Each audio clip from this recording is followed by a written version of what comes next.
കുറച്ചുകൂടെ കളി പഠിച്ചിട്ട് പോകണം തോന്നിയിരുന്നു.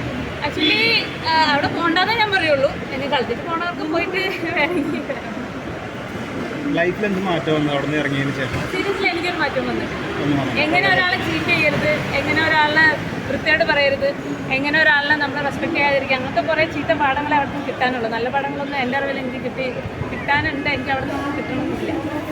ഇഷാൻ ആര് വിന്നറാവണമെന്ന് ആഗ്രഹിച്ചില്ല? ജിൻഡപ്പൻ തന്നെയായിരുന്നു. ജിൻഡപ്പൻ ഷുവറായിട്ട്.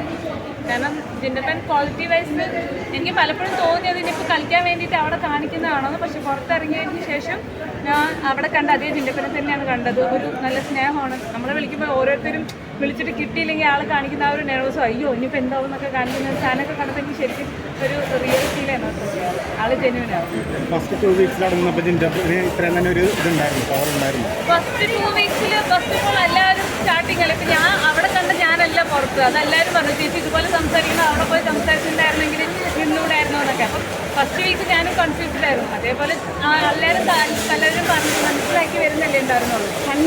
എനിക്ക് അത് കുറച്ച് ദിവസങ്ങളല്ലേ കിട്ടുള്ളൂ. ആകെ 13 ദിവസമല്ലേ ഉണ്ടായിരുന്നുള്ളൂ. അതുകൊണ്ടാണ് ഞാൻ ഇതുവരെ സീരിയസ്ലി പറയുകയാണെങ്കിൽ ആർക്കും സപ്പോർട്ട് ചെയ്തിട്ടുണ്ടായില്ല, ആർക്കും വോട്ട് വെച്ചിട്ടുണ്ടായിരുന്നില്ല. റീ എൻട്രിക്ക് ശേഷം മനസ്സിലാക്കിയതിന് ശേഷമാണ് ഞാൻ ജിൻഡപ്പിന് വേണ്ടിയിട്ട് സപ്പോർട്ട് ചെയ്യാനും വോട്ട് ചെയ്യാനും തുടങ്ങിയത്.